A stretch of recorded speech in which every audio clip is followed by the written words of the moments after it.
Devotional சார்பாக அனைவருக்கும் வணக்கம். இன்னைக்கு நம்ம பார்க்க போற பதிவு என்னதுன்னு பார்த்தீங்கன்னா, குலதெய்வ வழிபாடு பற்றி தான். குலதெய்வத்தை நம்ம எந்த கிழமையில் சென்று வழிபட்டால் அவருடைய முழுமையான பலன் நமக்கு கிடைக்கும் என்பதை நம்ம இந்த பதிவின் மூலம் தெரிந்து கொள்ளலாம். குடும்பத்துல தலைமுறை தலைமுறையாக முன்னோர்களால் வழிபட்டு வரும் தான் குலதெய்வம். குலதெய்வத்திற்கு அவ்வளவு சக்திகள் உண்டு. எத்தனை தெய்வங்களை வழிபட்டாலும் குலதெய்வத்தை வழிபட்டு அந்த தெய்வத்தின் அருளை பெறுவதுதான் முக்கியம். குலதெய்வத்தின் அருள் இருந்தால் மட்டும்தான் வாழ்க்கையில் நிம்மதி, மகிழ்ச்சி, முன்னேற்றம், செல்வம் ஆகியவை கிடைக்கும். குலதெய்வத்தை முன்னோர்கள் வழிபட்ட முறையை பின்பற்றி அதன் வழிபடுவதே மிக சிறப்பு. குலதெய்வத்தை எந்த கிழமையில் சென்று வழிபட்டால் தெய்வத்தின் முழுமையான அருளை பெற முடியும் என்பதை இந்த பதிவின் மூலம் தெரிந்து கொள்ளலாம். ஒவ்வொருவருக்கும் ஒவ்வொரு குலதெய்வம் இருக்கும்.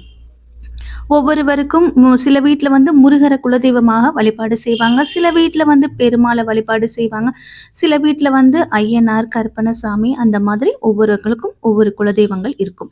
ஒவ்வொருவருக்கும் இஷ்ட தெய்வம் என எத்தனை இஷ்ட தெய்வங்கள் இருந்தாலும் அவற்றை எவ்வளவு தீவிரமாக வழிபட்டாலும் முன்னோர்கள் காலம் காலமாக வழிபட்டு வந்த குலதெய்வத்தை வழிபாடு செய்வது மிக மிக அவசியம்.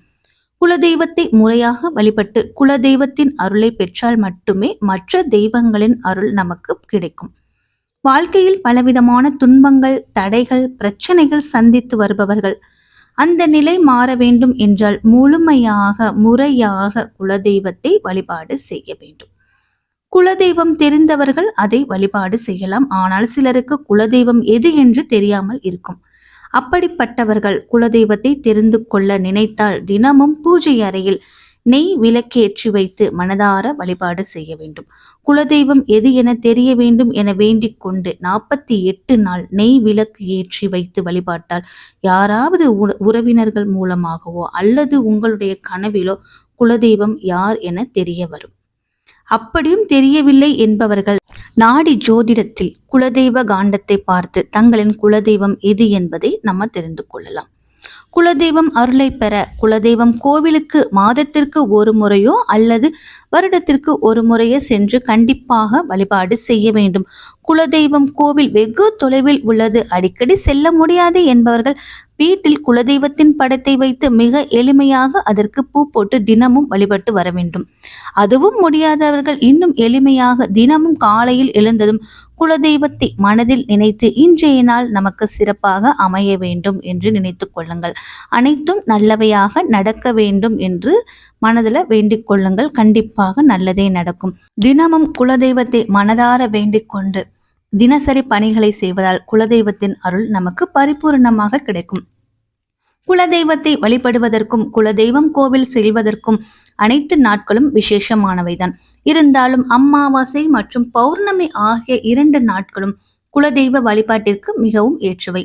இந்த 2 நாட்களில் ஏதாவது ஒரு நாளில் குலதெய்வம் கோவிலுக்கு நேரில் சென்றோ அல்லது வீட்டிலேயோ குலதெய்வத்திற்கு ஏதாவது ஒரு நெய்வேத்தியம் வைத்து வழிபட்டு வரலாம்.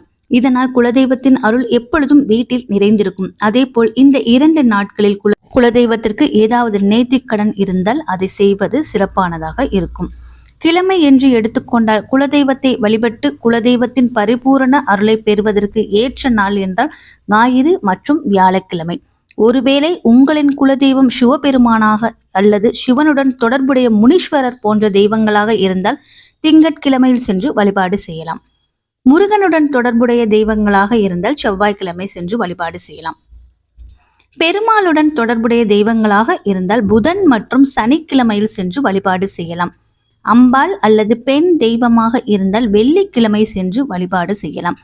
குலதெய்வ வழிபாடோ இதுவரை குடும்பத்தில் செய்தது கிடையாது, குலதெய்வம் தெரியாது, கண்டுபிடிக்க வழியே இல்லை என்பவர்கள் ஏதாவது ஒரு தெய்வத்தை குலதெய்வமாக ஏற்ற நினைப்பவர்கள் ஆண் தெய்வங்களில் முருகப்பெருமானை குலதெய்வமாக ஏற்கலாம். முருகப்பெருமான் வழிபாட்டில் அனைத்து தெய்வ வழிபாடுகளும் அடங்குவதால் அவரை குலதெய்வமாக ஏற்று வழிபாடு செய்யலாம்.